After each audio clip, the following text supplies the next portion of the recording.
हमारे बहुत सारे नौजवान हैं शाहरुख खान के बड़े फैन हैं, और आजकल तो शाहरुख खान साहब के इतने बड़े फैन हो चुके हैं, उनकी कोई फिल्म आई है उस फिल्म का इतना प्रचार किया जा रहा है।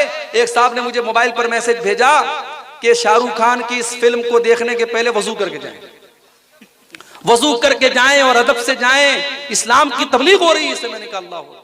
ओ तीन खंबा के मेरे नौजवान साथियों, ओ डॉक्टर अमानुल्लाह जैसे इल्मी शख्सियत के गांव से ताल्लुक रखने वाले मेरे भाइयों, आपने साल में एक बार जलसा कराया, आपके गांव में इतना बड़ा मदरसा चल रहा है, बड़ी अच्छी बात है, मगर मैं एक मैसेज आपको ये भी देना चाहता हूं। मुझसे कहा यहाँ के लोगों ने, मौलवी साहब शराब बहुत ज्यादा पी जा रही है हमारे यहाँ, थोड़ा शराब पर बोलिएगा। अब मुसलमान को बताना पड़ेगा कि शराब हराम है। अगर नीतीश कुमार ने शराब के ऊपर पाबंदी न लगाई होती, अगर बिहार सरकार ने शराब बंदी न भी की होती, आपके मजहब में तो 1400 साल पहले शराब बंदी कर दी गई है। आप जिस कुरान को चुम चुम के अपने घर में रखते हैं और तरावी की नमाज में झूम झूम करके जिस कुरान को पढ़ते हैं, वो कुरान साफ साफ ये ऐलान कर रहा है, इन्नमल खम्रु वल मैसिरु वल अंसाबु वल अज़लामु रिज्सुम मिन अमलिश शैतान। देखो, दोस्त के लिए रोजा तोड़ दिया। अब यहां से ये फतवा मत लेके चले ना, मौलवी साहब ने कहा है रमजान में कोई दोस्त आए तो जल्दी से रोजा तोड़ दो। रमजान का रोजा नहीं तोड़ना है। हमारे पास लोग सवाल करते हैं, मौलवी साहब मंगेतर से बात करना कैसा है? अब मोबाइल सबके पास आ गया भाई, यहाँ तो रिश्ता लगता है, लोग फौरन मोबाइल नंबर मांग लेते हैं लड़की का, बातचीत शुरू कर देते हैं। आज कितनी मुसलमान लड़कियां हैं वो आपस में फोटो लेती हैं, उसके बाद स्टेटस पे लगाती हैं या अपनी सहेलियों को भेजती हैं। कितने बच्चे हैं जो बगैर मोबाइल के खाना नहीं खाते, जब तक माँ उनके हाथ में मोबाइल नहीं दे देगी और बच्चे को वीडियो लगा के नहीं दिया जाएगा, बच्चा खाना नहीं खाता है। ये आदत मत डलवाइए अपने बच्चों की। अस्सलामु अलैकुम वरहमतुल्लाहि वबरकातुहू।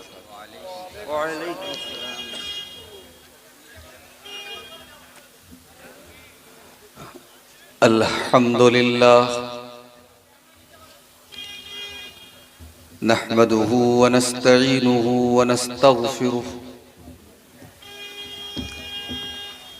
व नऊज़ु बिल्लाहि मिन शुरूरि अनफुसिना व मिन सय्यिआति अअमालिना।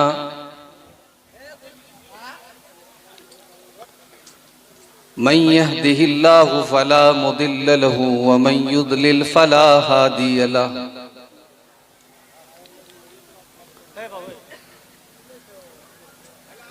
व अशहदु अल्ला इलाहा इल्लल्लाहु वहदहु ला शरीक लहु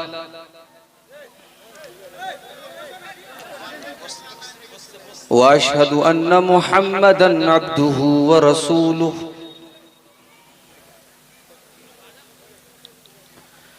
या अय्युहल्लज़ीना आमनुत्तक़ुल्लाह हक़्क़ तुक़ातिही व ला तमूतुन्न इल्ला व अंतुम मुस्लिमून। या अय्युहन्नासुत्तक़ू रब्बकुमुल्लज़ी ख़लक़कुम मिन नफ़्सिन वाहिदा व ख़लक़ मिन्हा ज़ौजहा व बत्थ मिन्हुमा रिजालन कसीरन व निसाअ वत्तक़ुल्लाह अल्लज़ी तसाअलून बिही वल अरहाम इन्नल्लाह कान अलैकुम रक़ीबा। या अय्युहल्लज़ीना आमनुत्तक़ुल्लाह वक़ूलू क़ौलन सदीदा युस्लिह लकुम अअमालकुम व यग़फ़िर लकुम ज़ुनूबकुम वमन युतिइल्लाह व रसूलहु फ़क़द फ़ाज़ फ़ौज़न अज़ीमा।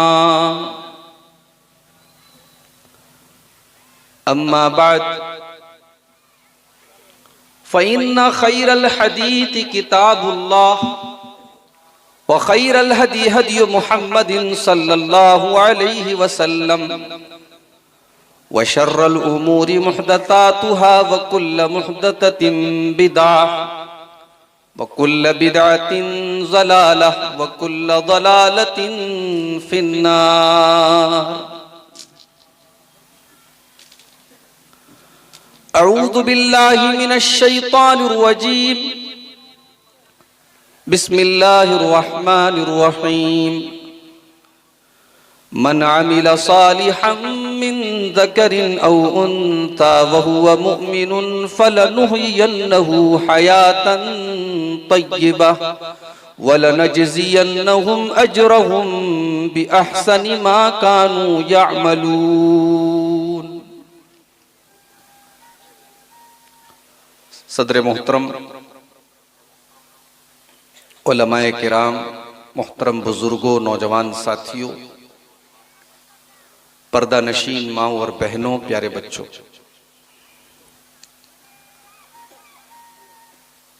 रात के तकरीबन 1:45 बजे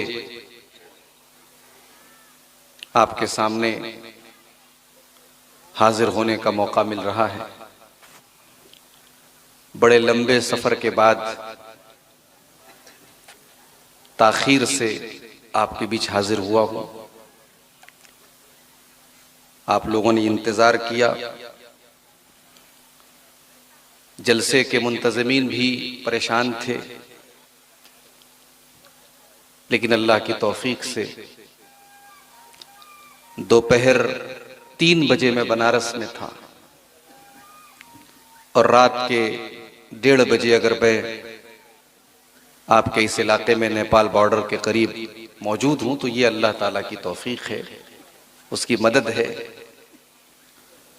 और बड़ी खुशी की बात है कि इतनी रात गुजर जाने के बावजूद एक बड़ी तादाद में हमारे नौजवान, हमारे बुजुर्ग, हमारी माएँ बहनें अभी तक मौजूद हैं। अल्लाह ताला हमारे इस जज्बे को कबूल फरमाए और अल्लाह ताला हम सबको कहने और सुनने से ज्यादा अमल करने की तौफीक अता फरमाए, आमीन। कुरान मजीद के 14वें पारे की एक आयत आपके सामने मैंने पढ़ी है। इस आयत में अल्लाह ताला ने एक सवाल का जवाब दिया है। सवाल यह है कि दीन पर चलने वाला, इस्लाम पर चलने वाला, शरीयत पर चलने वाला आखिरत में जो पाएगा वो पाएगा, दुनिया उसकी कैसी गुजरी। आमतौर से यह समझा जाता है कि दीन पर चलने वाले की दुनिया खराब होती है। हमने ये मान के चला है कि दीन अलग है, दुनिया अलग है। अगर आप दीन पर चलेंगे तो दुनिया नहीं कमा सकते, दुनिया में आप अच्छी जिंदगी नहीं गुजार सकते, और अगर दुनिया में अच्छी जिंदगी गुजारना है तो दीन को कुर्बान करना पड़ेगा। यही तो समझते हैं। इस आयत में अल्लाह ने हमारी इस गलतफहमी को दूर किया है, इस सवाल का जवाब दिया। और यहां एक नुक्ता और याद रखिए, कुरान और हदीस में जब कोई भी बात बयान की जाती है तो वो मर्दों के लिए भी होती है, औरतों के लिए भी होती है। जब तक के कोई दलील ना हो कि हाँ ये चीज औरतों के लिए खास है या ये चीज मर्दों के लिए खास है, जब तक खास होने की दलील ना हो तब तक शरीयत का हर हुक्म मर्द के लिए भी है, औरत के लिए। लेकिन कहीं कहीं कुरान करीम में अल्लाह ताला ने मर्दों और औरतों दोनों का नाम लेकर के कोई बात अगर बयान की है तो उसमें अल्लाह ताला ने ये पैगाम दिया है, ये मैसेज दिया है, ये संदेश दिया है कि मैं जो बात बयान करने जा रहा हूं, ऐ मर्दों तुम भी सुनो और ऐ औरतों तुम भी सुनो। दोनों के लिए बहुत इंपॉर्टेंट है, दोनों के लिए बहुत है। कुरान मजीद का 14वां पारा है, सूरतुन नहल की आयत, अल्लाह फरमाता है मन अमिला सालिहन मिन ज़करिन औ उन्सा वहुव मुमिन, जो भी नेक अमल करे, चाहे वो मर्द हो या वो औरत हो, यहां अल्लाह दोनों का नाम ले रहा है। जो भी नेक अमल करे, चाहे वो मर्द हो चाहे वो औरत हो, वहुव मुमिनुन, और वो ईमान वाला हो, वो तौहीद वाला हो, वो ईमान के साथ नेक अमल करने वाला हो। बहुत सारे यतीम खाने तो अडानी जी भी चलाते हैं, मुकेश अंबानी भी बहुत सारे गरीबों की मदद कर रहे हैं, बहुत सारे यतीमों की मदद कर रहे हैं, मगर उनकी ये नेकी आखिरत में उनके कोई काम नहीं आएगी। इसलिए कि अल्लाह ताला की यहाँ नेकी तभी नेकी मानी जाएगी जब आपके अंदर ईमान हो, आपके अंदर तौहीद हो। आप जितनी भी नेकी का काम कर ले, अगर आपके अंदर तौहीद नहीं, अगर आपके अंदर ईमान नहीं है, तो अल्लाह ताला के यहाँ आपकी नेकी को कबूल नहीं किया जाएगा। दुनिया में तो हो सकता है अल्लाह ताला आपको नेकी का फल दे दे, बदला दे दे, मगर आखिरत में आपकी नेकी तभी अल्लाह ताला कबूल करेगा जब आपके अंदर तौहीद हो, आपके अंदर ईमान हो।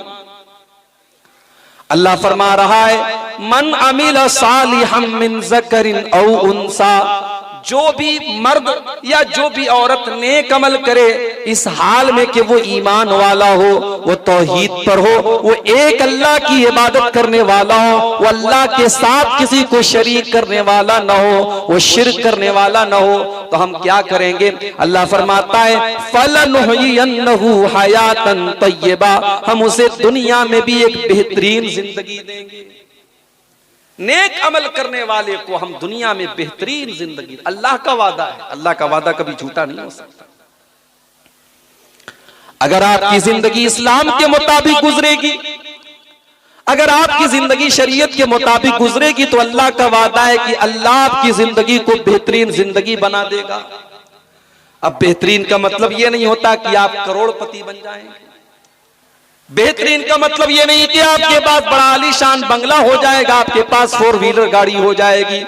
हो सकता है कि आपका मकान टूटा फूटा हो सकता है कि आपके पास एक साइकिल भी ना हो सकता है आपके घर में दुनिया की दौलत ना हो, मगर अल्लाह का वादा है अगर आप ईमान वाले बन जाएंगे और नेक अमल करने वाले बन जाएंगे, उस टूटे फूटे घर के अंदर भी आपको चैन की नींद आएगी, आपकी जिंदगी में चैन होगा, सुकून होगा, बरकत होगी, अल्लाह की रहमत होगी।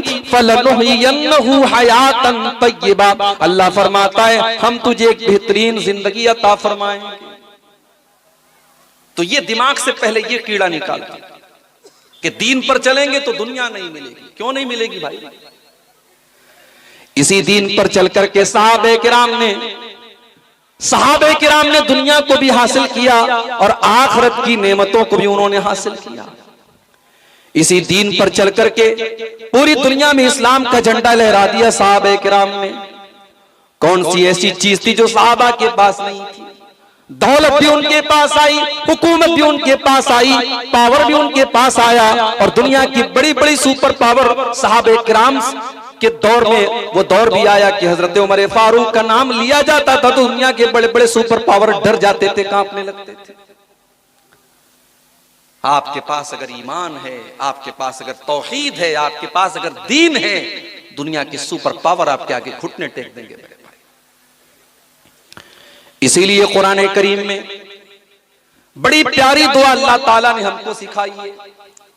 और जब एक हाजी हज करने जाता है, एक उम्रा करने वाला उम्रा करने जाता है, जब खाने काबा का वो तवाफ करता है तो हजर अस्वद और रुकन यमानी के दरमियान भी वो इस दुआ को बार बार पढ़ता है, रब्बना आतिना फिद दुनिया हसना व फिल आखिरति हसनतन व क़िना अज़ाबन नार। परवरदिगार तू हमें दुनिया में भी भलाई अता फरमा और आखिरत में भी तू भलाई अता फरमा और जहन्नम के अजाब से तू हमें बचा ले। ये बड़ी जामे दुआ है जो कुरान में हमें सिखाई। हमने अल्लाह से सिर्फ आखिरत का सवाल नहीं किया, हमने अल्लाह से दुनिया का भी सवाल किया। और इसीलिए अल्लाह के प्यारे नबी जब अल्लाह की बारगाह में दुआ किया करते थे, ओ 3 खंबा के मेरे नौजवान साथियों, ओ डॉक्टर अमानुल्लाह जैसे इल्मी शख्सियत के गांव से ताल्लुक रखने वाले मेरे भाइयों, आपने साल में एक बार जलसा कराया, आपके गांव में इतना बड़ा मदरसा चल रहा है, बड़ी अच्छी बात है, मगर मैं एक मैसेज आपको ये भी देना चाहता हूं, आप अल्लाह के प्यारे नबी की दुआओं को भी याद किया करें। नबी अकरम की दुआओं को आप याद किया करें। नबी अकरम की दुआओं में बड़ी बरकत है, बड़ा खैर है मेरे भाई। अल्लाह के प्यारे नबी एक दुआ करते थे, अल्लाहुम्मा अस्लिह ली दीनी अल्लज़ी हुवा इस्मतु अमरी, ऐ अल्लाह तू मेरे दीन को सही कर दे क्योंकि मेरी बुनियाद तो मेरे दीन के ऊपर है। ऐ अल्लाह मेरे दीन के अंदर कोई खराबी ना आने पाए। व अस्लिहली दुनिया या अल्लती फीहा माशी, और अल्लाह तू मेरी दुनिया को भी सही कर दे क्योंकि दुनिया के अंदर मुझे जिंदगी गुजारना है। व अस्लिहली आखिरती अल्लती इलैहा माआदी, और अल्लाह तू मेरी आखिरत को भी सही कर दे क्योंकि मरने के बाद लौट करके मुझे वहीं जाना है। अल्लाहुम्मा अहयनी मा कानतिल हयातु खैरन ली, आय अल्लाह जब तक जिंदगी मेरे लिए बेहतर हो तू मुझे दुनिया में जिंदा रख, और अल्लाह जब मौत मेरे हक में बेहतर हो जाए तो तू मुझे दुनिया से उठा लेना। ये दुआ करते थे अल्लाह के। तो हमने दुनिया और आखिरत दोनों का सवाल किया है मेरे भाई।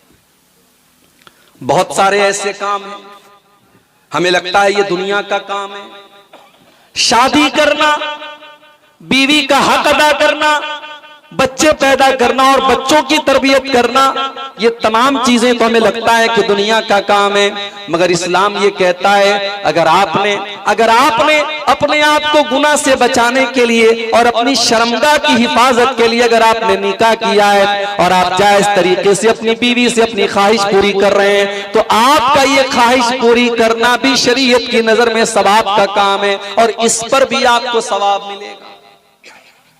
हो सकता है आपको हैरत हो रही हो, आइए मैं आपकी हैरत दूर कर देता हूं। सही मुस्लिम के अंदर ये हदीस मौजूद है।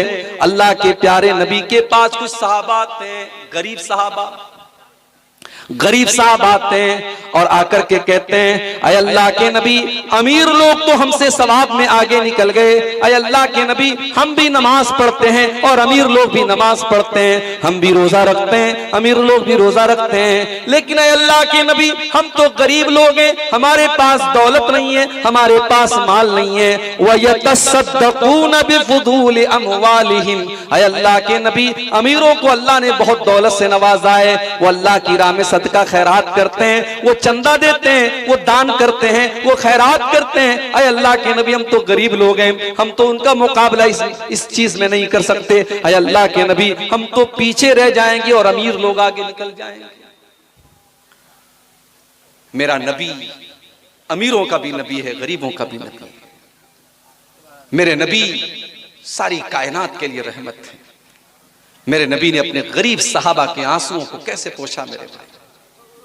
आपने फरमाया ऐ मेरे सहाबा, तुमने ये कैसे समझ लिया कि तुम्हारे पास सदका और खैरात करने के लिए दौलत नहीं है। कुल्लु तहलीलिन सदका व कुल्लु तहमीदिन सदका व कुल्लु तकबीरिन सदका। ऐ मेरे सहाबा, तुम जुबान से जब अल्हम्दुलिल्लाह कहते हो तो ये भी सदका है, तुम जब ला इलाहा इल्लल्लाह कहते हो तो ये भी सदका है, तुम जब सुभान अल्लाह कहते हो तो ये भी सदका है, जब तुम अल्लाहु अकबर कहते हो तो ये भी सदका है, जब तुम किसी को नेकी का हुक्म देते हो तो ये भी सदका है, जब तुम किसी को बुराई से रोकते हो तो ये भी सदका है। वफी बुज़ी अहदिकुम सदका, और जब तुम अपनी बीवी के साथ अपनी ख्वाहिश पूरी करते हो तो ये भी सदका है। अल्लाह के नबी की जो ये आखिरी बात थी, ये सहाबा को बड़ी अजीब लगी। अय अल्लाह के नबी क्या कह रहे हैं आप, बीवी के साथ ख्वाहिश पूरी करना भी सदका है। आपने फरमाया हाँ, अगर इंसान यही अमल नाजायज तरीके से करे, जिनाकारी का रास्ता अपना ले, बदकारी का रास्ता अपना ले, अल्लाह को नाराज करने वाला रास्ता अपना ले, बेहयाई का रास्ता अपना ले, तो क्या उसके ऊपर गुनाह होगा कि नहीं होगा? हाँ अल्लाह के नबी, गुनाह तो होगा। आपने फरमाया जब हलाल और जायज तरीके से एक इंसान अपनी बीवी के साथ अपनी ख्वाहिश पूरी कर रहा है तो इस जिनसी ख्वाहिश के पूरा करने पर भी उसको सवाब मिलेगा। ये है मेरा इस्लाम, ये है मेरा दीन। यही नहीं, आप घर में आते हैं, मेहनत मजदूरी करके अपने बीवी बच्चों के लिए खाने पीने का इंतजाम करते हैं, आप अपने घर में आकर के अपने बीवी बच्चों को खाना खिलाते हैं। अल्लाह के प्यारे नबी ने फरमाया उस खाना खिलाने पर भी आपको सवाब मिलेगा। बुखारी के अल्फाज है, अल्लाह के नबी फरमाते हैं मा मिन नफक़तिन तबतगी बिहा वजहल्लाह, तुम जिस खर्च के जरिए अल्लाह को राजी करते हो उस पर तुम्हें सवाब मिलेगा। हत्तल लुक़मतल्लती तज़उहा फी इम्रातिका, यहां तक कि तुम अपनी बीवी के मुंह में जो लुकमा डालते हो, तुम अपनी बीवी को जो खाना खिलाते हो, उस लुकमे पर भी तुमको सवाब मिलेगा। बीवी को खाना खिला रहा इंसान, ये तो प्योर दुनिया का काम है, मगर इस्लाम ये कहता है इस दुनिया के काम पर भी तुम्हें सवाब मिलेगा, क्योंकि तुम बीवी को खाना इसलिए खिला रहे हो क्योंकि वो तुम्हारी शरीके हयात है, वो तुम्हारी लाइफ पार्टनर है, वो तुम्हारी जीवन संगिनी है, तुमने निकाह किया है उसके साथ, उसका हक है तुम्हारे ऊपर, इसलिए तुम उसको खाना खिला रहे हो। अल्लाह को राजी करने के लिए अगर तुम बीवी को भी खाना खिला रहे हो उस पर भी तुम्हें सवाब मिलेगा। इस्लाम की ये तालीम नहीं है आप पूरे मुल्क का इंतजाम चलाएं और बीवी को छोड़ दें। आप किसी स्टेट के मुख्यमंत्री बन जाएं और आपकी बीवी बच्चे ना हो, इस्लाम की ये तालीम नहीं है। इस्लाम इसको कतान नापसंद करता है कि आप शादी ना करें और आप बाल बच्चे पैदा ना करें, आप बीवी का हक अदा ना करें, आप बच्चों का हक अदा ना करें, ये इस्लाम की तालीम नहीं है। बहुत सारी बातें इशारों में कही जाती है, समझते रहें आप। इस्लाम की ये तालीम नहीं है कि आप बीवी बच्चों की जिम्मेदारियों से आजाद, आप साहब पूरे देश की सेवा कर रहे हैं और आप अपने परिवार को छोड़ दें, अपनी बीवी को छोड़ दें, ये इस्लाम की तालीम है। जो सारे समाज के लिए अच्छा है, जो सारे मोहल्ले के लिए अच्छा है, जो सारे देश के लिए अच्छा है, उसको सबसे पहले अपने परिवार के लिए अच्छा होना पड़ेगा। इसीलिए अल्लाह के प्यारे नबी फरमाते हैं खैरुकुम ले अहलिही व अना खैरुकुम ले अहली। ओ लोगो, तुम में सबसे बेहतरीन इंसान वो है जो अपने परिवार के लिए अच्छा हो, अपने बीवी बच्चों के लिए अच्छा हो, अपने अहल वयाल के लिए अच्छा हो, और मैं अपने परिवार के लिए सबसे अच्छा हूं, मैं अपनी फैमिली के लिए सबसे अच्छा हूं। अगर एक तरफ अल्लाह के नबी सहाबा के दिलों के ऊपर राज करते हैं, अगर एक तरफ अल्लाह के नबी सहाबे किराम के सरदार हैं और सहाबे किराम के इमाम हैं, तो दूसरी तरफ आप आयशा और खदीजा के शौहर भी हैं, आप फातिमा और ज़ैनब के बाप भी हैं। आपने एक बेहतरीन बाप का किरदार भी अदा किया और आपने एक बेहतरीन शौहर का भी किरदार अदा किया। यही वजह है जब एक मर्तबा कुछ सहाबा अल्लाह के नबी की बीवियों के पास आते हैं और आकर के पूछते हैं कि अल्लाह के नबी की इबादत के बारे में हमको बताइए, और जब अल्लाह के नबी की इबादत के बारे में उनको बताया जाता है, बुखारी के अल्फाज हैं फकअन्नहुम तकाल्लुहा, उन्हें लगता है कि अल्लाह के नबी तो बहुत कम इबादत करते हैं, बस इतनी ही नमाज पढ़ते हैं, बस इतना ही रोजा रखते हैं। उनको लगा कि अल्लाह के नबी को तो, चूंकि अल्लाह के नबी तो बख्शे बख्शाए हैं, आप तो अल्लाह के आखिरी नबी हैं, आपको तो नेकी करने की कोई खास जरूरत भी नहीं है, नेकी करने की तो हमको जरूरत है। इसलिए तीनों ने आपस में ये वादा किया। एक ने कहा कि आज के बाद मैं रात भर नमाज पढ़ूंगा, रात भर नमाज पढ़ूंगा। एक ने कहा मैं आज के बाद कंटिन्यू रोजा रखूंगा। एक ने कहा मैं शादी ही नहीं करूंगा, बीवी बच्चों के झमेले में नहीं पड़ूंगा।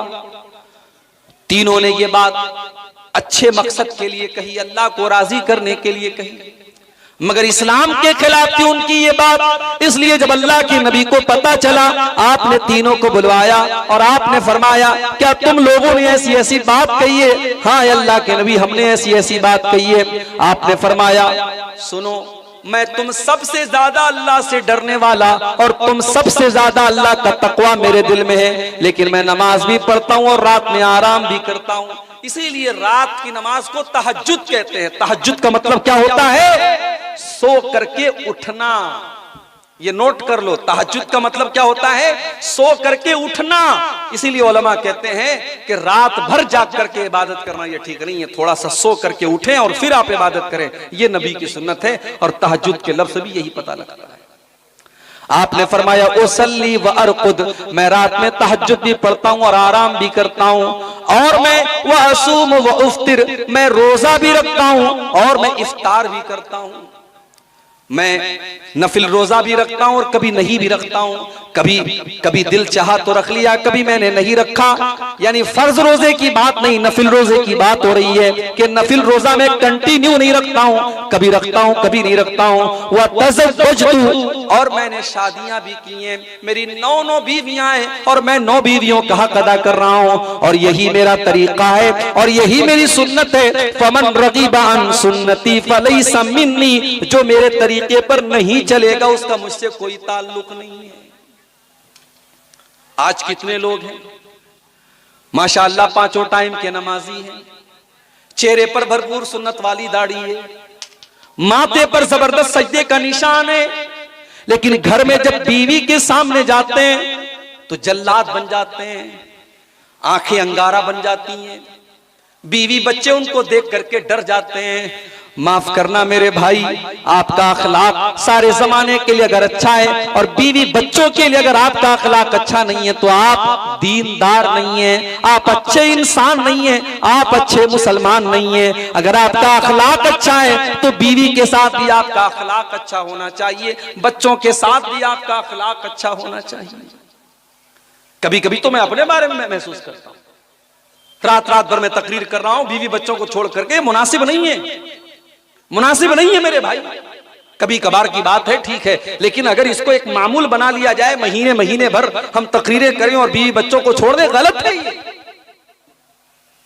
बहुत सारे लोग, हमारे बनारस के करीब एक जगह पड़ती है मऊ, अभी कल मेरा मऊ में प्रोग्राम था रात में, मऊ के लोगों ने बताया कि साहब यहाँ का कारोबार बनारस की तरह वहां भी साड़ी का कारोबार होता है, पावरलूम चलते हैं वहां पे। अब पावरलूम का कारोबार कुछ दिनों से अच्छा नहीं चल रहा है, तो अब मऊ के बहुत सारे लोग सऊदी अरब में जाकर के नौकरी कर रहे हैं, 15,000, 20,000, 25,000 रुपया महीना मिल रहा है। अब मऊ के अंदर रह करके बेचारे मेहनत करके 8,000, 10,000 कमा रहे थे, वहां 15-20,000 मिल रहा है, बेचारों के पास कोई ऑप्शन नहीं था, वो सऊदी में जाके रह रहे हैं। अब हालात क्या है, शादी हो गई, बीवी आई, 1 महीना ये बीवी के साथ रहे, उसके बाद साहब ये सऊदी चले गए, अब बीवी यहां अकेली रह रही है। अब आप अंदाजा लगाएं कि कितना बड़ा फितना है ये कि बीवी यहां है, शौहर सऊदी अरब में है और 2 साल के बाद अपनी बीवी के पास आता है। जाहिर है बीवी को शौहर की जरूरत है, शौहर को बीवी की जरूरत है। हमने रोजी रोटी के नाम पर बीवी का हक मारा, गलत है मेरे भाई। हम थोड़ा कम खा लें, 2 रोटी के बजाय 1 रोटी खा लें, हम थोड़ा हम अपने लाइफ स्टाइल में हम समझौते कर लें, अपनी जिंदगी में हम समझौते कर लें, मगर बीवी बच्चों को हम टाइम दें, उनको उनका हक दें। ये शरीयत की तालीम है, ये जनाब मोहम्मद रसूलुल्लाह सल्लल्लाहु अलैहि वसल्लम की तालीम है। अल्लाह के नबी के एक सहाबी हैं, उनका नाम है सलमान फारसी। सलमान फारसी के एक बहुत अच्छे दोस्त हैं, उनका नाम है अबू दरदा। सलमान फारसी मक्का के मुहाजिर हैं और अबू दरदा मदीना के अंसारी हैं। दोनों में बहुत अच्छा दोस्ताना है, भाईचारा है। हजरत सलमान फारसी को पता चला कि मेरे दोस्त अबू दरदा का ये हाल है कि वो रात रात भर नमाज पढ़ते हैं और दिन में वो रोजा रखते हैं और बीवी बच्चों से उनको कोई मतलब नहीं है, बीवी का हक अदा नहीं करते, बीवी की तरफ तवज्जो नहीं देते। ताली दोनों हाथ से बजती है। इसीलिए अब्दुल्लाह बिन अब्बास कहते हैं कि अगर औरत मेरे लिए सजती है, मेरे लिए मेकअप करती है, मेरे लिए अच्छा कपड़ा पहनती है, तो मेरी भी जिम्मेदारी है कि मैं बीवी के लिए अच्छा कपड़ा पहनूं। बीवी कोई मशीन नहीं है बच्चा पैदा करने की कि आपने बस उसको एक मशीन बना के रख दिया। अगर बीवी आपके लिए सजती और संवरती है तो आपका भी हक है मेरे भाई, आपके ऊपर हक है बीवी का कि आप अपनी बीवी के लिए सजें, संवरें, अपने आप को अच्छा बनाएं। ये हक है बीवी का आपके ऊपर। हजरत अबू दरदा बीवी से कोई मतलब ही नहीं रखते थे। अब सलमान फारसी को अपने दोस्त को समझाना है। बुखारी के अल्फाज हैं, सलमान फारसी अपने दोस्त के घर आते हैं, सलाम करते हैं, दोनों दोस्त एक दूसरे से मुसाफा करते हैं, गले मिलते हैं। उसके बाद सलमान फारसी के लिए खाना पेश करते हैं अबू दरदा। सलमान फारसी कहते हैं खाना आप खाएंगे तब मैं खाऊंगा। अबू दरदा कहते हैं भाई मेरे मैं तो रोजा हूं, मैं तो रोजा हूं, मैंने नफिल रोजा रखा है।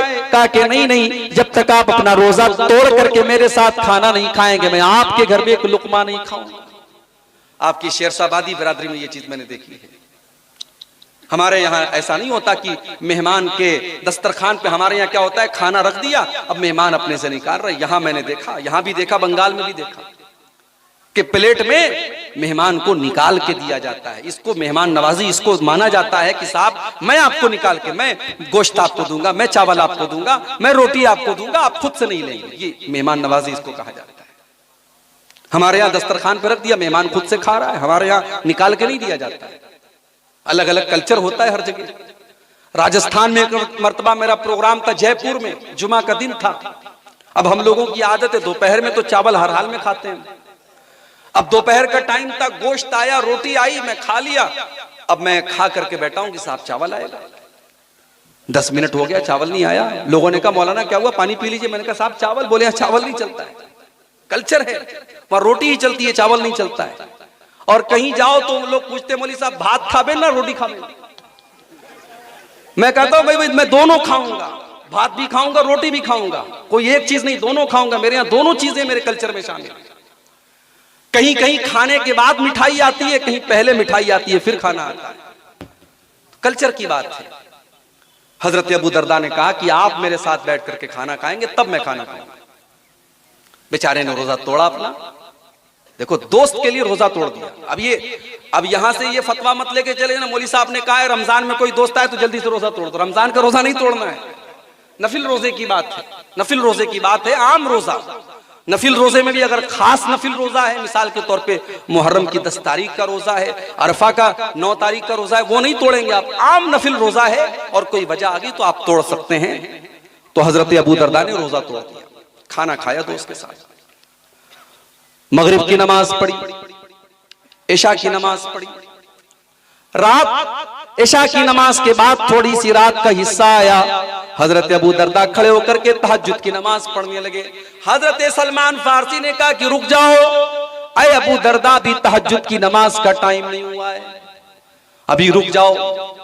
जब आधी रात हो गई, हजरत अबू दरदा खड़े होकर के तहज्जुद पढ़ने का इरादा करने लगे। सलमान फारसी ने कहा रुक जाओ, अभी तहज्जुद पढ़ने का टाइम नहीं हुआ है। और रात गुजर गई। जब रात का आखिरी पहर आ गया, आज के दौर के हिसाब से हम कह सकते हैं कि रात के 2 बज गए, 2:30 बज गए, 3 बज गए, तब हजरत अबू दरदा ने कहा, हजरत सलमान फारसी ने कहा कि अबू दरदा अब ये बेहतरीन टाइम है तहज्जुद पढ़ने का, अब आप खड़े होकर के आप भी तहज्जुद पढ़िए और मैं भी आपके साथ तहज्जुद पढ़ता हूं। दोनों दोस्तों ने साथ में खड़े होकर के तहज्जुद की नमाज पढ़ी। उसके बाद जब तहज्जुद पढ़ चुके, हजरत सलमान फारसी कहने लगे, ऐ मेरे भाई अबू दरदा, एक दिन मैं आपके घर आया, मैंने देखा कि मेरी भाभी के बाल में न तो कंघी है, न बाल में उन्होंने तेल लगाया है, न कपड़े में खुशबू लगाई है। मैंने अपनी भाभी से पूछा, मैंने आपकी बीवी से पूछा कि आपने ये क्या हुलिया बना के रखा है, तो आपकी बीवी ने मुझसे बताया कि मेरे शौहर अबू दरदा को अपनी बीवी से कोई मतलब ही नहीं है। मैं किसके लिए बाल में तेल लगाऊं, मैं किसके लिए अपने बालों में कंघा करूं, मेरे शौहर को तो मुझसे कोई मतलब ही नहीं है। ऐ अबू दरदा, आपका ये तरीका गलत है। इन्ना लिज़ौजिका अलैका हक्का, ऐ अबू दरदा आपकी बीवी का भी आपके ऊपर हक है, आपकी आंखों का भी आपके ऊपर हक है, आपके मेहमान का भी आपके ऊपर हक है, और आपके रब का भी आपके ऊपर हक है। ऐ अबू दरदा सबको सबका हक दीजिए, तब जाकर के आप इस्लाम के ऊपर अमल करने वाले बनेंगे। थोड़ी देर के बाद फजर की नमाज का टाइम हुआ। हजरत अबू दरदा मस्जिद में आते हैं और अल्लाह के प्यारे नबी के साथ फजर की नमाज पढ़ते हैं, और फजर की नमाज पढ़ने के बाद अल्लाह के प्यारे नबी को पूरा मामला बताते हैं, और पूरा मामला बताने के बाद कहते हैं, अय अल्लाह के नबी, आज सलमान फारसी ने मेरा रोजा तोड़वा दिया। आज उसने तहज्जुद की नमाज में रात भर पढ़ता था, उसने रात के आखिरी पहर में मुझसे पढ़वाई, और आखिर में सलमान फारसी ने ऐसी बात कही है। अल्लाह के प्यारे नबी ने फरमाया, अय अबू दरदा सदक सलमान, सलमान बिल्कुल सही कह रहे हैं, सलमान बिल्कुल ठीक कह रहे हैं, उन्होंने कोई गलत बात नहीं कही। तो ये इस्लाम है मेरे भाई। इस्लाम सिर्फ नमाज पढ़ने का नाम नहीं है, इस्लाम एक मुकम्मल लाइफ स्टाइल का नाम है। इस्लाम ये कहता है कि आप जब बाजार में जाएं, जब आप कारोबार करने जाएं, जब आप बिजनेस करने जाएं, तो वहां पर भी आपको इस्लाम के ऊपर अमल करना है। वहां पर भी आपको ये देखना है कि आप जो बिजनेस करने जा रहे हैं वो हलाल है कि हराम है, वो जायज है कि ना जायज है। ऐसा नहीं है कि आप पैसा कमाने के मामले में आजाद हैं। आज हमारे बहुत सारे नौजवान मोबाइल के ऊपर 3 पत्ती गेम खेल रहे हैं। आज मोबाइल के ऊपर बहुत सारे ऐसे ऐप आते हैं जो जुआ खेला जाता है, और हमारा नौजवान उन ऐप्स के अंदर जुआ के जरिए पैसा कमा रहा है। हो सकता है कि आप लाखों करोड़ों कमा लें, मगर जिस चीज को शरीयत ने जुआ करार दिया और जिस चीज को शरीयत ने हराम करार दिया, मेरे भाइयों, उस कमाई के जरिए आपके घर में कभी बरकत नहीं आ सकती, कभी बरकत नहीं आ सकती। आप जब पैसा कमाने के लिए जाएं तो वहां भी इस्लाम ये कहता है कि आपको हलाल तरीके से पैसा कमाना है। अल्लाह के प्यारे नबी फरमाते हैं, ला तज़ूलु क़दमा इब्ने आदम मिन इंद रब्बिही यौमल क़ियामा। क़यामत के दिन इंसान अपनी जगह से हिल नहीं पाएगा, इंसान अपनी जगह से टस से मस नहीं हो पाएगा जब तक 5 सवालों का वो जवाब नहीं दे देगा। पहला सवाल किया जाएगा, अन उम्रिही फीमा अफ़ना। मेरे बंदे, तूने 40 साल की, 50 साल की, 60 साल की अपनी जिंदगी को कहां गुजारा। दूसरा सवाल, वअन शबाबिही फीमा अबला। तूने अपनी जवानी को कहां गुजारा। तीसरा सवाल, वअन मालिही मिन अय्न इक्तसबहू। तूने माल कहां से कमाया, सूद और ब्याज से कमाया, रिश्वत से कमाया, जुआ से कमाया, सट्टे से कमाया, क्रिकेट गेम के अंदर सट्टे से कमाया, मोबाइल ऐप के अंदर सट्टे से कमाया, तूने पैसा कहां से कमाया। चौथा सवाल, वफीमा अनफकहू। तूने माल कहां पर खर्च किया। और 5वां सवाल, वमाज़ा अमिला फीमा अलिमा। तूने जो इल्म हासिल किया उसके ऊपर अमल कितना किया। तो ये है इस्लाम। इस्लाम दुनिया को भी एक बेहतरीन जिंदगी बनाने की गारंटी देता है। शर्त यह है कि आप 2 चीजें अपने अंदर पैदा करें। मैं फिर से वही आयत रिपीट कर रहा हूं, सूरह नहल की, कुरान के 14वें पारे की आयत। मर्दों को भी आयत याद कर लेनी चाहिए, औरतों को भी आयत याद कर लेनी चाहिए। इस आयत में फॉर्मूला बताया गया कामयाबी का। मन अमिला सालिहम मिन ज़करिन औ उन्सा वहुवा मुमिनुन फलनुहयन्नहु हयातन तय्यबा। जो भी मर्द या औरत नेक अमल करेगा और वो ईमान वाला होगा, हम उसे एक पाकीज़ा जिंदगी अता फरमाएंगे। अभी मैं रास्ते में आ रहा था बनारस से, मोबाइल पर मैसेज आया, नागपुर के अंदर एक मुसलमान लड़की की शादी गैर मुस्लिम के साथ हो रही है। लड़की का नाम शमा बानो, लड़की का नाम शमा बानो और लड़की के बाप का नाम मोहम्मद हबीब। मुसलमान लड़की है और शौहर का नाम क्या है, मनोहर। मनोहर के साथ शादी हो रही है और बाकायदा लड़की के माँ बाप ने बाकायदा शादी का कार्ड छपवाया है और कार्ड बाकायदा हिंदी में है और ऊपर ओम गणेशाय नमः भी लिखा है और नीचे बाकायदा हिंदू पद्धति के मुताबिक शादी करने की और विवाह करने की बात लिखी है। ये हालात है आज, ये हालात हैं आज। आज कितनी मुसलमान लड़कियां आज गैर मुस्लिमों के साथ फरार हो रही हैं मेरे भाई। महाराष्ट्र के अंदर से रिपोर्ट आती है, कई लाख मुसलमान लड़कियों ने कोर्ट मैरिज किया है और गैर मुस्लिमों के साथ उन्होंने शादी करके अपना धर्म भी परिवर्तित कर लिया, अपने मजहब को बदल दिया। मेरे भाइयों, एक कौम की हैसियत से क्या ये हमारे लिए शर्म से डूब मरने का मकाम नहीं है कि हम अपनी बेटियों को इस्लाम की और तौहीद की अजमत भी नहीं बता पाए, हम उनको ईमान का मतलब भी नहीं बता पाए। हमारी बेटियां आज इश्क और मोहब्बत के झूठे ढकोसले के नाम पर अपने ईमान से समझौता कर रही हैं, अपने दीन से समझौता कर रही हैं और इस्लाम को छोड़ने के लिए तैयार हैं। अरे ये ईमान तो इतनी कीमती दौलत है कि सुमैया से इसी ईमान को तो छोड़ने का मुतालबा किया था अबू जहल ने। ऐ सुमैया, तू मोहम्मद के दीन का इनकार कर दे, तू ला इलाहा इल्लल्लाह का इनकार कर दे। ऐ सुमैया, मैं तुझे टॉर्चर नहीं करना चाहता, मैं तुझे तकलीफ देना नहीं चाहता, मैं तेरे बेटे अम्मार के सामने और तेरे शौहर यासिर के सामने तुझे नंगा करना नहीं चाहता। ऐ सुमैया, अगर तू अब भी इस्लाम को छोड़ दे तो मैं तुझे तकलीफ देना छोड़ दूंगा। मगर सुमैया को पता था, सुमैया को पता था अगर ईमान को दांव पे लगा के अगर दुनिया में सुकून की जिंदगी पा भी लिया तो ये जिंदगी किसी काम की नहीं है। अगर दुनिया में पैसे कमा लिए, दुनिया में जिंदगी गुजार ली और ईमान को दांव पे लगा दिया तो वो जिंदगी किसी काम की नहीं है। सुमैया ला इलाहा इल्लल्लाह को छोड़ने के लिए तैयार नहीं हुई, उनको नंगा कर दिया गया। बाप के सामने, उनके शौहर के सामने और उनके जवान बेटे के सामने उनको नंगा कर दिया गया और बड़े दर्दनाक तरीके से उनकी शर्मगाह के ऊपर हमला करके अबू जहल ने उनको शहीद कर दिया। और इस्लाम के अंदर पहला खून बहाने वाली खातून का मकाम हजरत सुमैया को मिला। मेरे भाइयों, अबू जहल ने सुमैया को कत्ल तो कर दिया, सुमैया के जिस्म से जान तो निकाल ली, मगर सुमैया के चेहरे पर वो जो मुस्कुराहट थी, वो जो जन्नत में जाने की जो आरज़ू थी, वो जो जन्नत में जाने की जो तड़प थी, अबू जहल उसको न मिटा सका। अबू जहल सुमैया के दिल से ईमान को नहीं निकाल सका। ओ मेरी प्यारी माओ बहनों, आज सुमैया को तुम कैसे भूल गई? ओ मेरे नौजवान साथियों, आज चंद टकों के वक्त में अपने दीन और ईमान का सौदा करने को तैयार हो जाते हो। क्या तुमने बिलाल हबशी की जिंदगी नहीं पढ़ी? हाँ, बिलाल हबशी कोई हैंडसम तो नहीं थे, कोई बहुत खूबसूरत तो नहीं थे, काले कलूटे थे, हबशा के रहने वाले थे। जैसे सारे हबशी होते हैं वैसे बिलाल भी हबशी थे।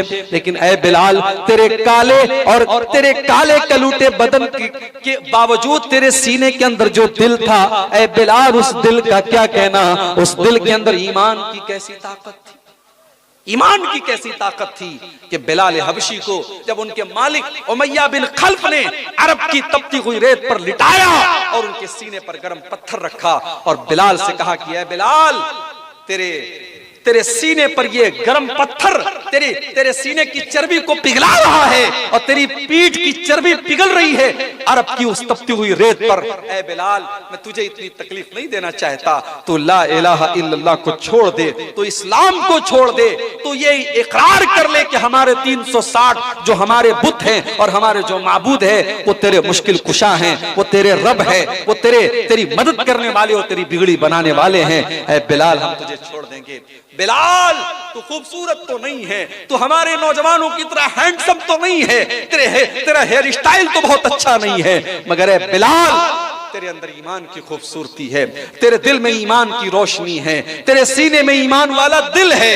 बिलाल ने अपने सीने की चर्बी को पिघलाना गवारा कर लिया, अपनी पीठ की चर्बियों को पिघलाना गवारा कर लिया, मगर बिलाल ने तौहीद से कोई कॉम्प्रोमाइज नहीं किया। और बिलाल की जुबान से अगर निकला तो एक ही लफ्ज निकला, अहद अहद अहद, मेरा रब एक है, मेरा माबूद एक है, मेरी पेशानी झुकेगी तो उस एक रब की बारगाह में झुकेगी। मैं तुम्हारे 360 माबूदों को अपना रब नहीं मान सकता, तुम मेरी जान भी ले लो मगर मैं तुम्हें अपना रब नहीं मान सकता। मेरे नौजवान साथियों, आज जरूरत है तुम्हें सहाबे किराम की जिंदगी को पढ़ने की। मुझसे कहा यहाँ के लोगों ने, मौलवी साहब शराब बहुत ज्यादा पी जा रही है हमारे यहाँ, थोड़ा शराब पर बोलिएगा। अब मुसलमान को बताना पड़ेगा कि शराब हराम है, मुसलमान को बताना पड़ेगा कि शराब तुझे नहीं पीना चाहिए। अगर नीतीश कुमार ने शराब के ऊपर पाबंदी न लगाई होती, अगर बिहार सरकार ने शराब बंदी न भी की होती, आपके मजहब में तो 1400 साल पहले शराब बंदी कर दी गई है। आप जिस कुरान को चुम चुम के अपने घर में रखते हैं और तरावी की नमाज में झूम झूम करके जिस कुरान को पढ़ते हैं, वो कुरान साफ साफ ये ऐलान कर रहा है, इन्नमल खम्रु वल मैसिरु वल अंसाबु वल अज़लामु रिज्सुम मिन अमलिश शैतान। ओ शराब पीने वालों, ये शराब और जुआ ये गंदे काम है, ये शैतान के काम है। शैतान इनके जरिए तुमको लड़ाना चाहता है, इस शराब के जरिए शैतान तुमको आपस में लड़ाना चाहता है और शैतान तुमको अल्लाह के जिक्र से दूर करना चाहता है। जिस कुरान के अंदर शराब बंदी का ऐलान किया गया, उस मुसलमान, उस कुरान को मानने वाला शराब पिए, मेरे भाइयों ये हो नहीं सकता। या तो तेरे ईमान में खोट है और या फिर तुझे रब के कुरान पर ईमान नहीं है। कुरान कह रहा है कि शराब पीना शैतान का काम है। उस्मान गनी रजी अल्लाह ताला अन्हु कहते हैं, शराब से बचो, फ़इन्नहा उम्मुल खबाइस, ये तमाम बुराइयों की जड़ है। तिरमिज़ी की सही रिवायत है, हजरत उस्मान गनी कहते हैं कि तमाम बुराइयों की जड़ शराब है। और उसके बाद उस्मान गनी एक वाकया बयान करते हैं कि पहले जमाने में एक बहुत बड़ा अल्लाह का नेक बंदा था, बहुत मुत्तकी और परहेजगार था, और उस जमाने की एक बदचलन औरत ने, एक फाहिशा औरत ने उस मुत्तकी इंसान को अपने जाल में फंसाने की एक साजिश रची, एक प्लान बनाया। उसने अपनी एक लौंडी को भेजा, जाओ उससे कहना कि तुम्हारी जरूरत है, एक मामले में तुमको गवाही देना है और मेरी मालकिन ने तुमको बुलाया है। लौंडी आई, ऐ हजरत, ऐ इमाम साहब, ऐ आलिम साहब, मेरी मालकिन ने आपको बुलाया है, बहुत जरूरी काम है और आपकी गवाही की जरूरत है। वो बेचारा नेक आदमी था, उसको क्या पता कि क्या प्लान रचा जा रहा है। वो तैयार हो गया चलने के लिए। लौंडी उसको मकान के अंदर लेकर के गई, दरवाजा बंद कर दिया, और अंदर लेके गई, दूसरा दरवाजा बंद कर दिया, और अंदर लेकर के गई, तीसरा दरवाजा बंद कर दिया। हदीस के अल्फाज हैं 7 दरवाजे बंद करने के बाद आखिर में वो लौंडी एक कमरे में लेकर के गई, 7 दरवाजे बंद हो गए। आज तो हमारा नौजवान गलत काम करने के रास्ते तलाश करता है कि कहीं से कोई किसी लड़की का नंबर मिल जाए, कहीं से कोई गलत काम करने का मौका मिल जाए। यहां अल्लाह के नेक बंदों को बाकायदा साजिश करके और प्लान करके फंसाया जा रहा है, मगर फिर भी वो अपने आप को बचा रहा है। 7 दरवाजे बंद करने के बाद आखिर में एक कमरे में वो पहुंचा, और वहां पर वही खूबसूरत औरत है, और एक मासूम बच्चा है, और एक शराब का बोतल है, शराब का प्याला है।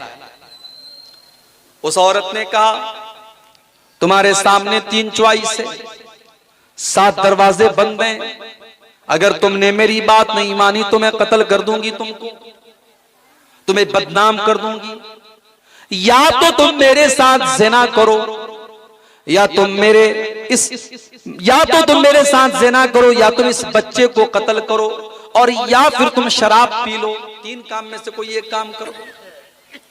उसको लगा ज़िना करना तो बहुत बड़ा पाप है, बच्चे को कत्ल करना तो उससे बड़ा पाप है, शराब ही पी लेता हूं जान बचाने के लिए, यह हल्का काम लग रहा है।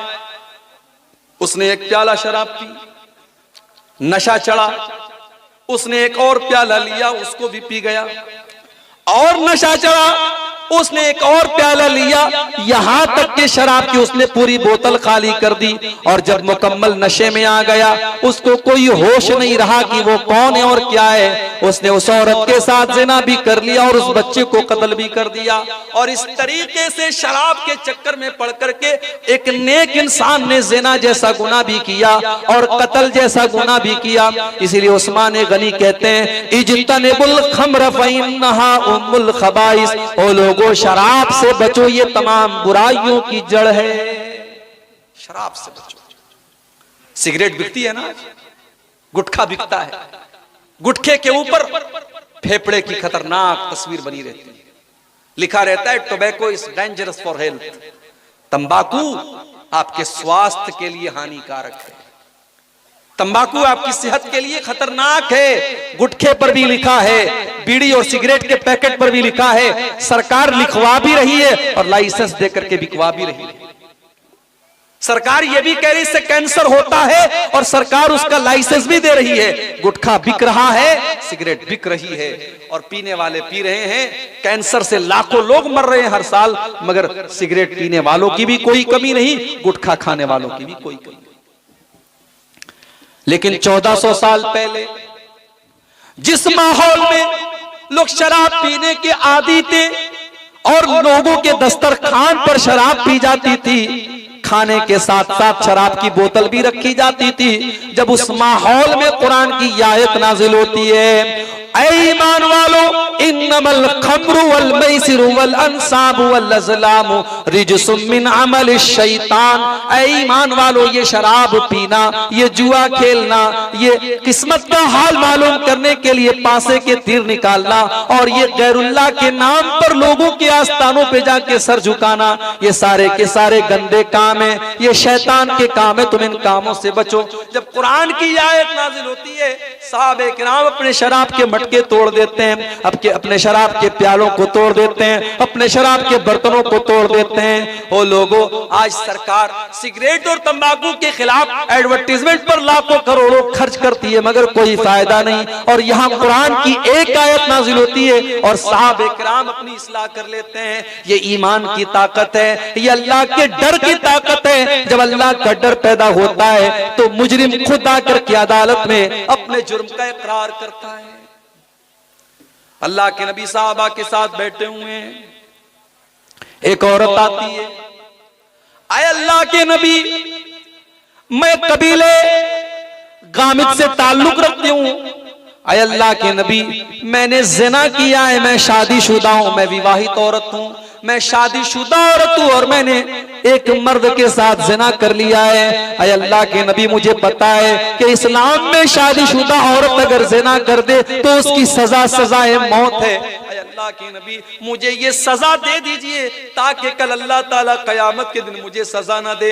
मैं दुनिया की सजा तो गवारा करने को तैयार हूँ, मगर आखिरत की सजा मैं बर्दाश्त नहीं कर सकती। अय अल्लाह के नबी मुझे पाक कर दीजिए ताकि कल कयामत के दिन मैं पाक हो जाऊं। मुझे दुनिया में ज़िना की सजा दे दीजिए, मैं आखिरत में ये क्षमता नहीं रखती हूं कि मैं ज़िना की सजा सह लूं। अल्लाह के नबी ने कहा क्या बोल रही है तू, चल हट यहां से, चली जा, क्या बोल रही है। अल्लाह के नबी ने उसको मौका देना चाहा, उसको संभलने का मौका देना चाहा। उसने कहा नहीं है अल्लाह के नबी, आप इग्नोर नहीं कर सकते, आप नजरअंदाज नहीं कर सकते, मैं प्रूफ के साथ आई हूं, मैंने ज़िना भी किया है और उस ज़िना का प्रूफ भी है मेरे पास। मैं हमल से हूं और ज़िना का हमल मेरे पेट में पल रहा है, मैं पेट से भी हूं, मैंने गलत काम किया है। नबी अकरम ने कहा ठीक है चली जा तू, जब तेरा बच्चा पैदा हो जाए तब तू मेरे पास आना, हम तुझे सजा देंगे। नबी अकरम ने लौटा दिया, 9 महीने की मोहलत दे दी। सहाबे किराम को भी पता नहीं कि वो औरत कौन है, और अल्लाह के नबी भी शायद भूल चुके कि वो औरत कौन है। 9 महीने का पीरियड गुजर जाता है। एक दिन फिर वही औरत अपने मासूम बच्चे को अपने हाथ में लेकर के आती है। अय अल्लाह के नबी क्या आपने मुझको पहचाना, मैं वही औरत हूँ जो 9 महीने पहले आपके पास आई थी और ये मुतालबा लेकर के आई थी कि आप मुझे सजा दे दीजिए। अय अल्लाह के नबी अब तो ये बच्चा भी पैदा हो चुका है, अय अल्लाह के नबी इस बच्चे को अपनी कस्टडी में ले लीजिए और मेरे जैसी बदचलन औरत को सजाए मौत दे दीजिए। हो लोगों, आज अदालत में लोग पैसे दे दे करके जजों और वकीलों को खरीद करके अपनी सजा को माफ करवाते हैं, और जो मुजरिम होते हैं वो बेकसूर हो जाते हैं, वो बाइज्जत रिहा हो जाते हैं, और जो बेकसूर और जो वाकई में जो बेकसूर होता है उस बेचारे को सजा दे दी जाती है। आज ही हो रहा है अदालत में। वो कौन सी ताकत है जो मुजरिम को अदालत में आकर के अपने जुर्म का इकरार करने पर मजबूर कर रही है। मेरे भाइयों, ये ईमान की ताकत है, ये अल्लाह का डर है, ये अल्लाह का खौफ है, जो 9 महीने बाद भी उस औरत को आकर के अपने हक में सजाए मौत मांगने का मुतालबा करने पर मजबूर कर रही है। अय अल्लाह के नबी मुझे पाक कर दीजिए।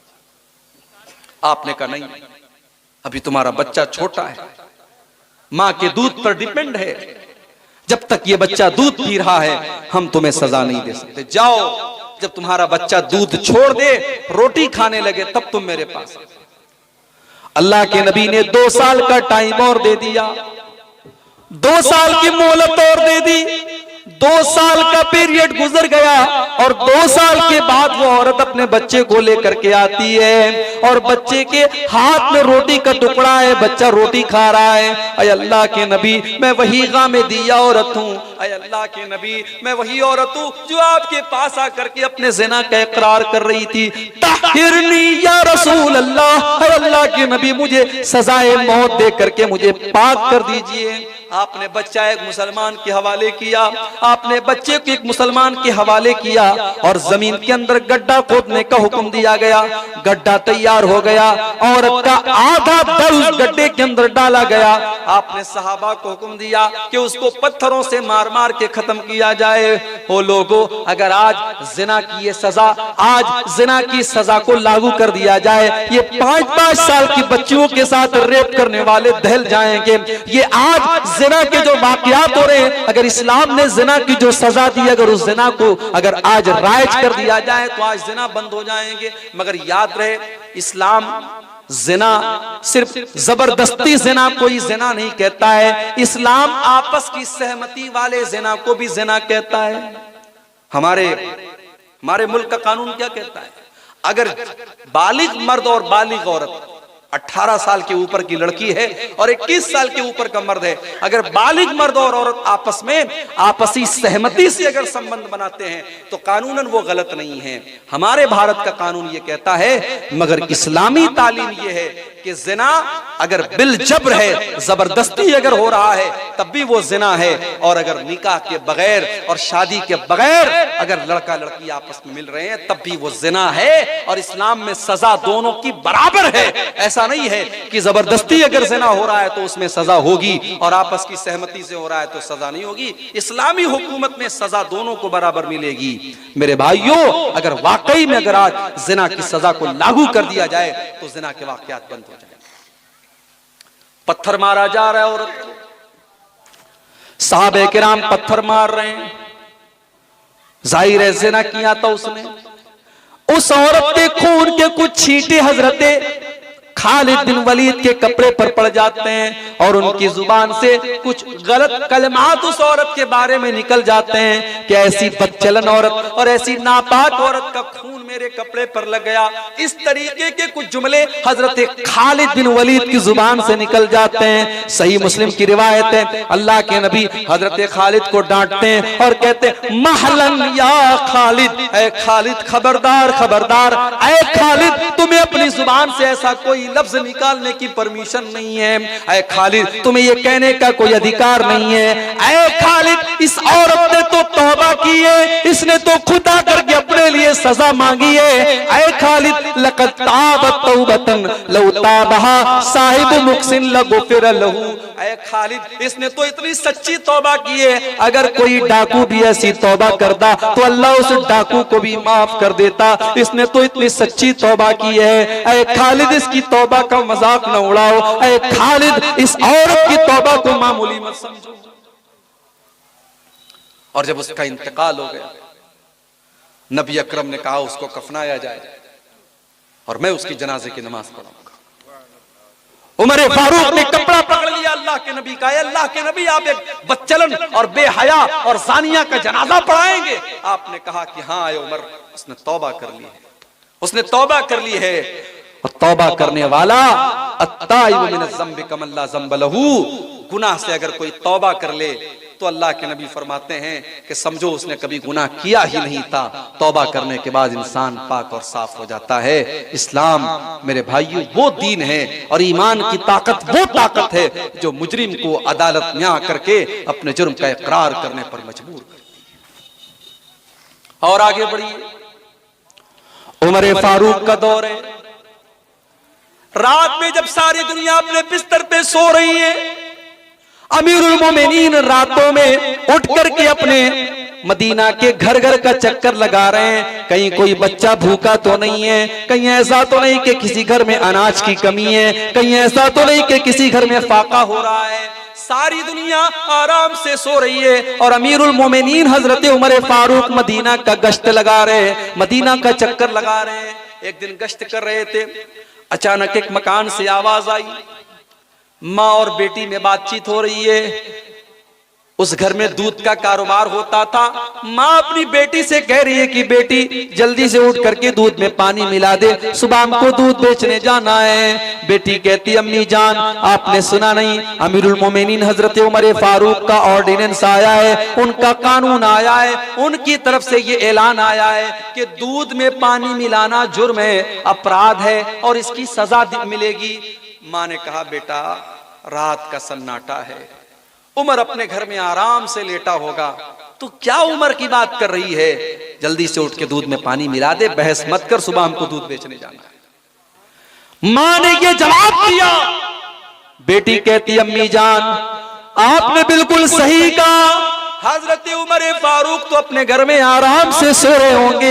अय अम्मी जान मुझे बस एक सवाल का जवाब दे दीजिए, अगर उमर हमको नहीं देख पा रहे हैं फरब्बु उमर यराना, उमर का रब तो हमको देख रहा है, उमर नहीं देख रहा है, उमर का रब तो देख रहा है। अम्मी जान कल अल्लाह की बारगाह में जब अल्लाह हमसे पूछेगा और आपसे पूछेगा कि तू मेरे बंदों को शुद्ध और असली दूध के नाम पर मिलावटी दूध बेचती थी, अम्मी जान हम क्या जवाब देंगे? अम्मी जान ये काम आप मुझसे मत करवाइए, अगर उमर नहीं देख रहा है तो उमर का रब हमको देख रहा है। मां खामोश हो गई, मां चुप हो गई।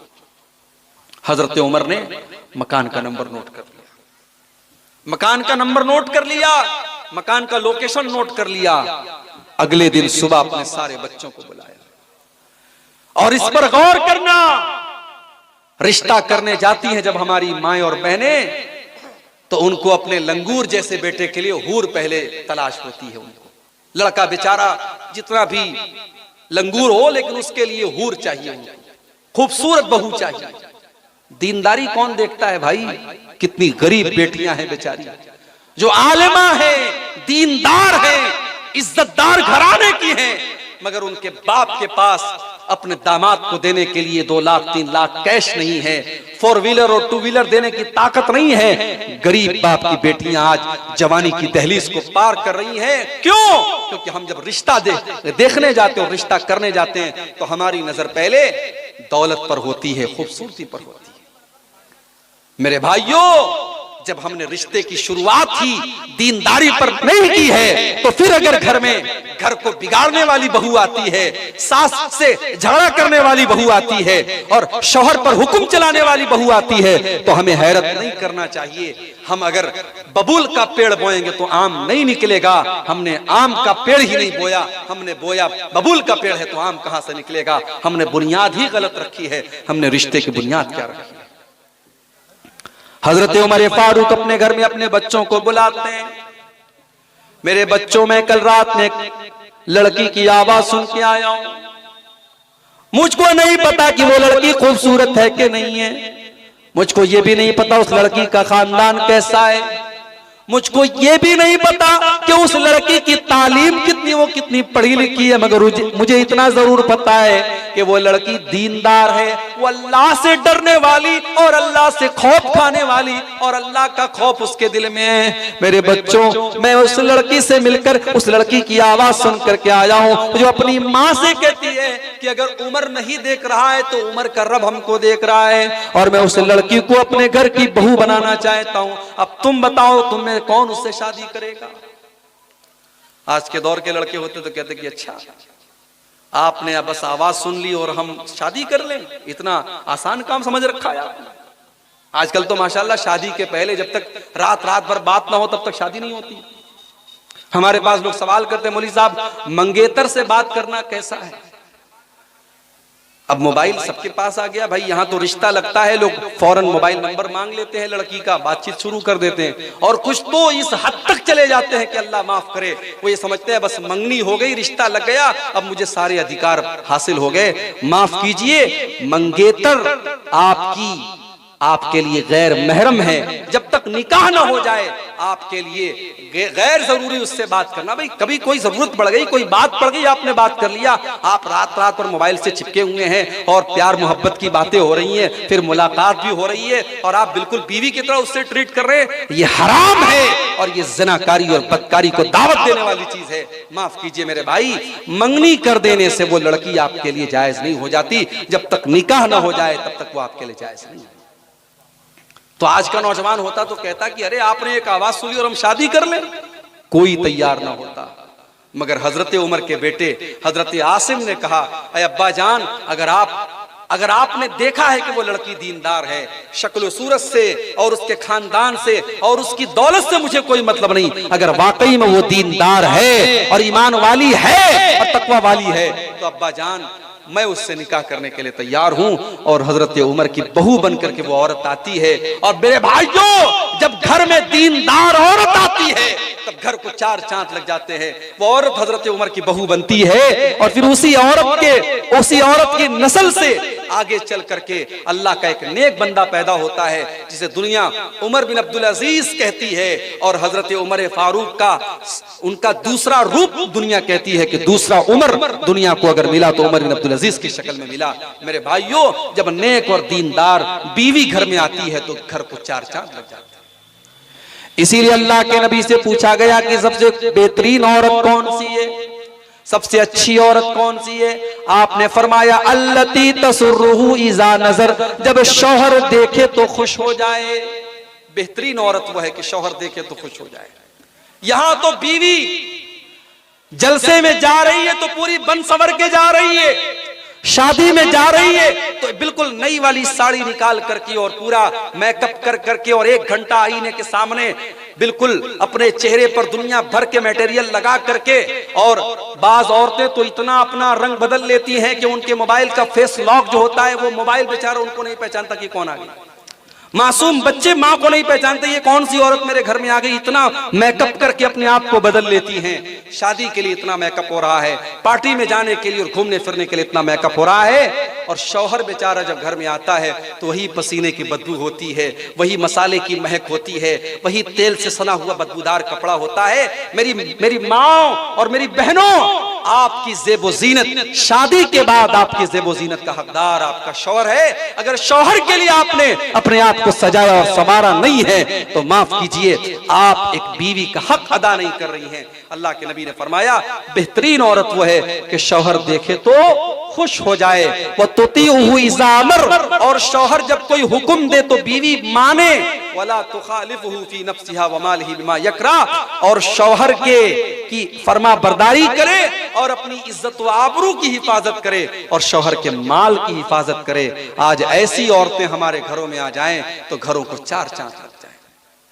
आज जानते हो, लोग इन्वेस्टमेंट करते हैं औलाद के लिए, पैसा है ना, लोगों के पास दौलत है, कोई बीरपुर में जमीन खरीद रहा है, कोई नेपाल में दुकान लगा रहा है, कोई कहीं पर पैसा लगा रहा है। लोग इन्वेस्टमेंट करते हैं, जमीन खरीदते हैं, जायदाद खरीदते हैं अपने बच्चों के भविष्य के लिए, अपने बच्चों के फ्यूचर के लिए। मेरी माँ और बहनों और मेरे भाइयों, अगर आप अपने बच्चे का फ्यूचर बनाना चाहते हैं, अगर आप अपने बच्चे का भविष्य बनाना चाहते हैं, अगर आप ये चाहते हैं कि आपका बच्चा आपके बाद भी चैन और सुकून की जिंदगी गुजारे, तो सबसे पहला काम आप ये कीजिए कि आप दीनदार बन जाइए, आप नेक बन जाइए। माँ बाप की नेकी का बदला उनकी औलाद को उनके मरने के बाद भी मिलेगा।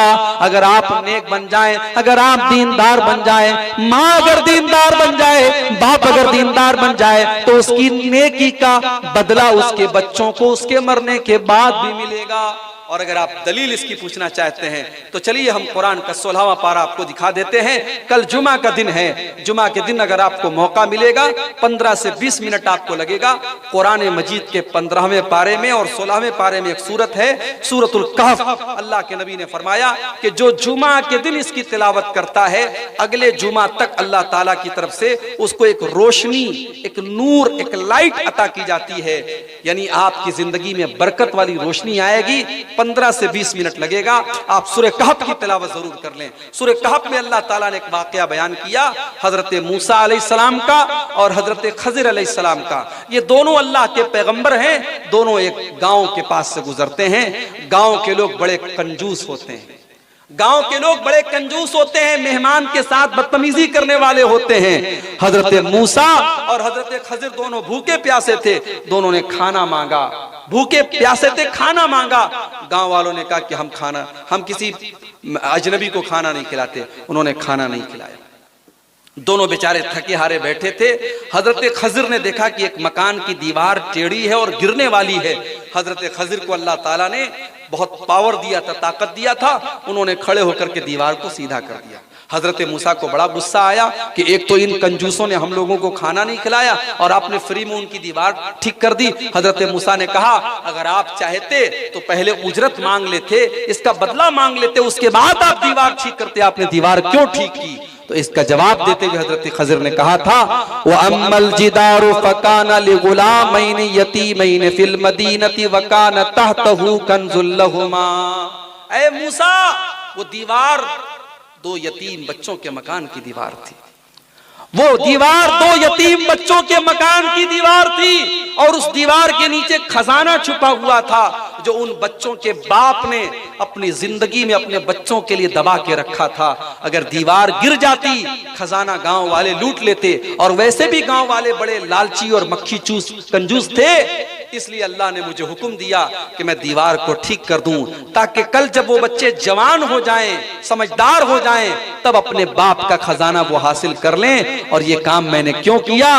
वकाना अबूहुमा सालिहा, क्योंकि उन दोनों बच्चों का बाप नेक था, बाप नेक था, इसलिए अल्लाह ने उस नेक बाप की औलाद को बेसहारा नहीं होने दिया। मेरे भाइयों, आपकी बनाई प्रॉपर्टी, आपकी बनाई जमीन और जायदाद तबाह हो सकती है, मगर आपकी नेकी कभी बर्बाद नहीं होगी। आप नेक बनिए, अपने आप को नेक बनाइए, आपकी नेकी का सवाब आपके बच्चों को आपके मरने के बाद भी मिलेगा। आज कितने लोग हैं औलाद को इस लायक भी नहीं बनाया, औलाद को इतना भी नहीं पढ़ाया और लिखाया और इस लायक भी नहीं बनाया कि उनके मरने के बाद उनकी जनाजे की नमाज उनकी औलाद पढ़ा सके। मेरे भाइयों, ऐसी औलाद से तो बे औलाद बेहतर है। जो औलाद कल खड़े होकर के आपकी लाश पर खड़े होकर के जनाजे की नमाज न पढ़ सके, ऐसी औलाद का क्या मतलब है। अपनी औलाद को नेक और दीनदार बनाओ। इसीलिए अल्लाह के नबी फरमाते, जब इंसान मर जाता है उसके अमल का सिलसिला टूट जाता है, मगर 3 चीजों का सवाब मरने के बाद भी उसको मिलता रहेगा। उन 3 चीजों में एक चीज ये भी है, आपने फरमाया औ वलदुन सालिहुन यदऊ लहू, अगर इंसान अपने पीछे नेक औलाद को छोड़ करके गया है तो नेक औलाद उसके लिए दुआ करती रहेगी। नेक औलाद को छोड़ के जाए। इसी तरीके से अगर आप चाहते हैं कि घर के अंदर दीनदारी आए तो मेरे भाइयों, घर के अंदर से हराम चीजों को निकाल दीजिए। आपके घर में गंदा तावीज नहीं होना चाहिए, आपके घर में कोई गैर शरई काम नहीं होना चाहिए, आपके घर में हराम तस्वीरें नहीं होनी चाहिए।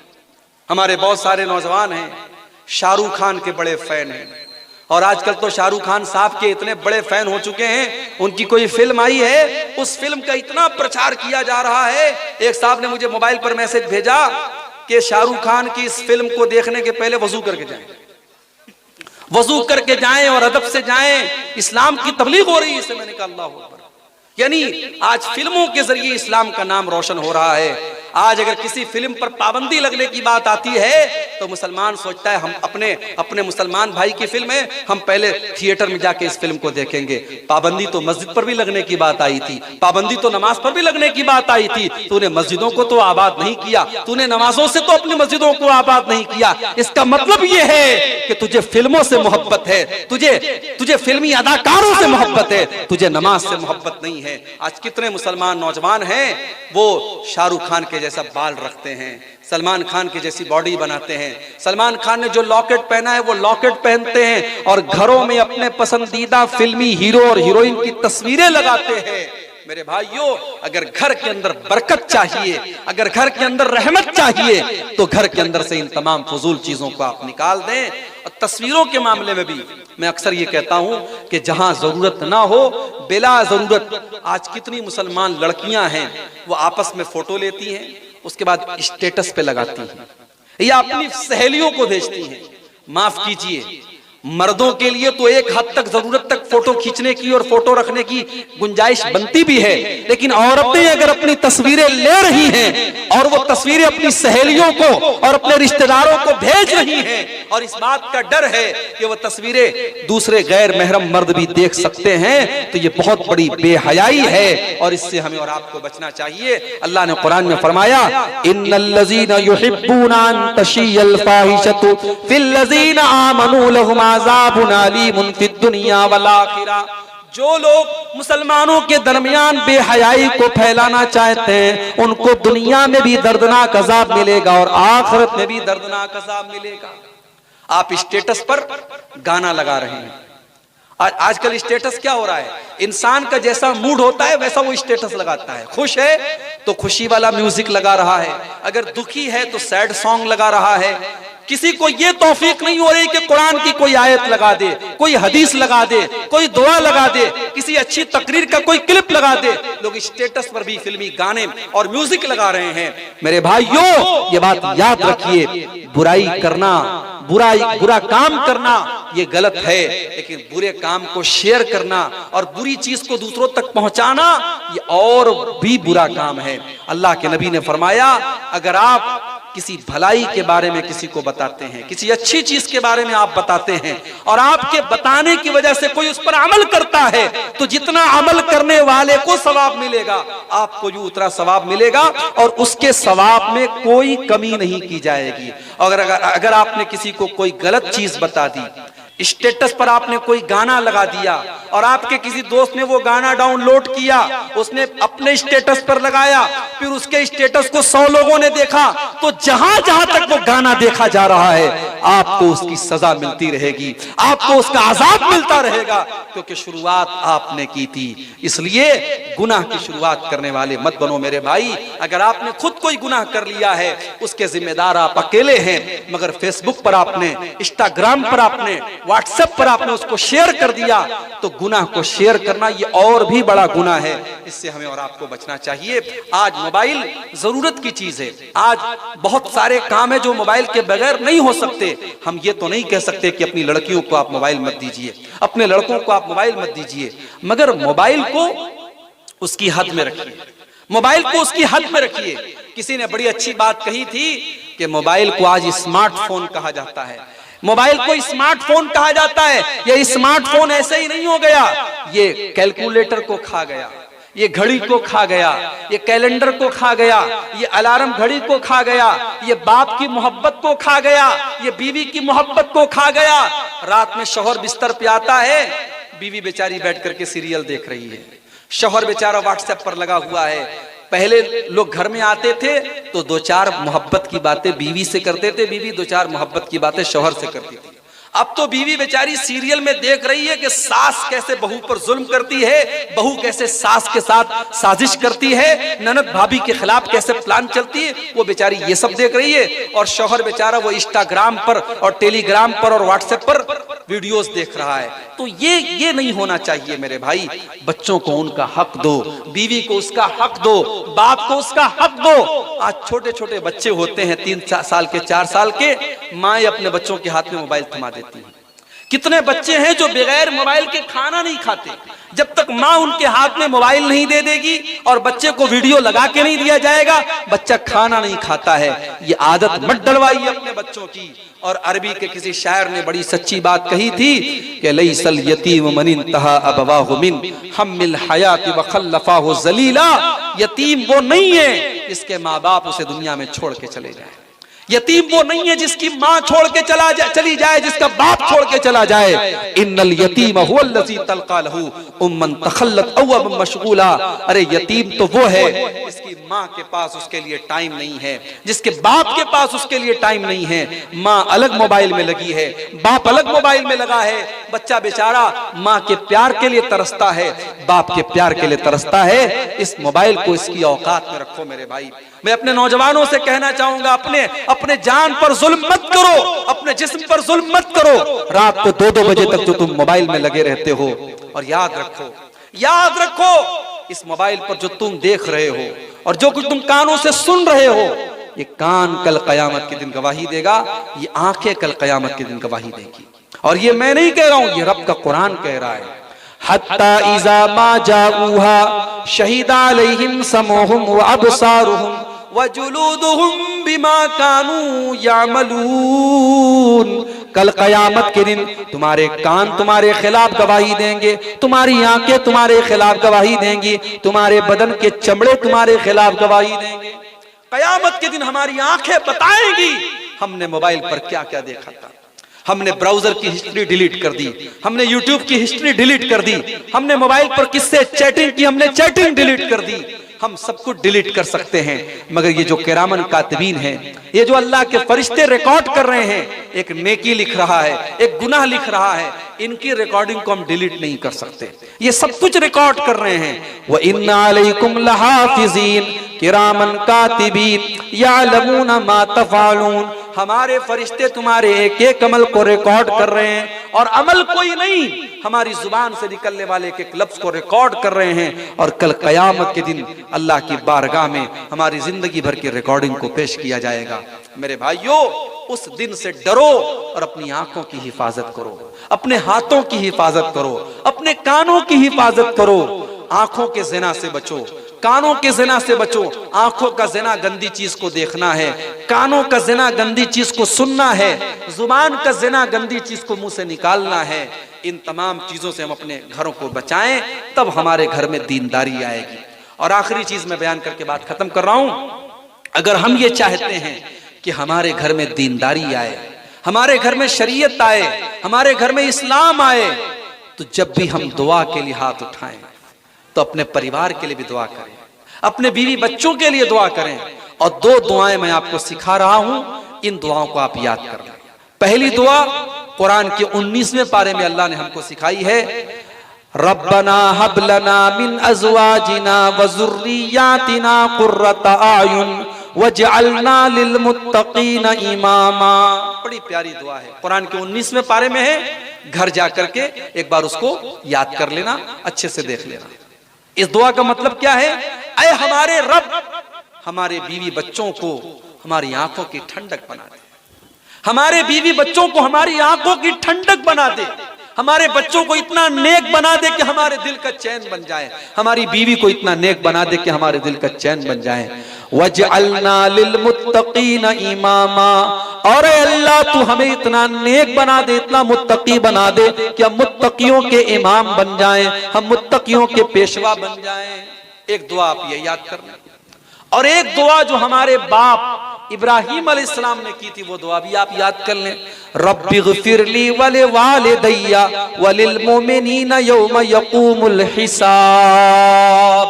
ऐ अल्लाह मुझे भी बख्श दे और मेरे वालिदैन को भी बख्श दे और सारे मोमिनों को बख्श दे जिस दिन हिसाब लिया जाएगा, जिस दिन कयामत कायम होगी। ऐ अल्लाह उस दिन मुझे भी बख्श देना और मेरे माँ बाप को भी बख्श देना।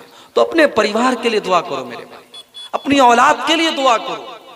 ये दुआ औलाद के हक में माँ बाप की दुआ कबूल होती है। औलाद के हक में जब माँ बाप बद्दुआ करते वो भी कबूल होती है और दुआ करते वो भी कबूल होती है। आप अपनी औलाद की सही तरबियत कीजिए और उसके हक में दुआ कीजिए, बस आपकी जिम्मेदारी पूरी हो गई। अगर आपकी कोशिश के बावजूद अगर आपकी औलाद बिगड़ जाती है, तो यहाँ तो हजरत नूह अलैहिस्सलाम का बेटा बिगड़ गया, अपने बेटे को हजरत नूह अलैहिस्सलाम नहीं बचा सके, तो वो आपके कंट्रोल के बाहर है। लेकिन जहां तक हो सके अपने बच्चों की सही तरबियत करो, अपने घर में नमाज का माहौल बनाओ। मुसलमान के घर में नमाज ना पढ़ी जाए ये नहीं हो सकता। आप फजर की नमाज में उठें, अपनी अहलिया को भी उठाएं, अपने बच्चों को भी उठाएं। अल्लाह के नबी ने रहमत की दुआ की है उस मर्द के लिए जो रात में उठता है और तहज्जुद की नमाज पढ़ता है और अपनी बीवी को भी उठाता है, और बीवी नहीं उठती है तो बीवी के चेहरे पर पानी छिड़क देता है। अल्लाह के नबी ने उस औरत के लिए दुआ की है रहमत की जो रात में उठ करके तहज्जुद पढ़ती है और अपने शौहर को उठाती है, और शौहर अगर इनकार करता है तो शौहर के चेहरे पर पानी छिड़क देती है और अपने शौहर से कहती है तुम भी तहज्जुद उठ करके मेरे साथ पढ़ो। ये जो मियाँ बीवी का रिश्ता होता है ना, बड़ा मजबूत रिश्ता होता है। बहुत सारी बातें शौहर किसी की नहीं मानता, बीवी की मान लेता है। बीवी औरत जो होती है ना, औरत के जज्बात में बड़ी ताकत होती है, औरत के आंसू में बड़ी ताकत होती है। फिरौन कितना बड़ा जालिम था, फिरौन किसी की कोई बात नहीं मानता था, मगर जब मूसा अलैहिस्सलाम फिरौन के महल में पहुंचे और फिरौन की बीवी ने कहा कि इस बच्चे को कत्ल मत करो, ला तक़्तुलूहु, इसको कत्ल मत करो, हो सकता है कि हमको फायदा पहुंचाए, हम लोग बे औलाद हैं, हम इसको अपना बच्चा बना लेते हैं।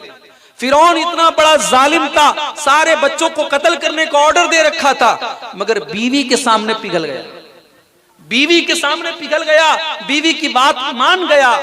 अगर बीवी चाहे तो शौहर की सिगरेट छुड़वा सकती है, बीवी अगर चाहे शौहर को बेनमाजी से नमाजी बना सकती है, बीवी अगर चाहे शौहर की बुरी से बुरी आदत छुड़ा सकती है।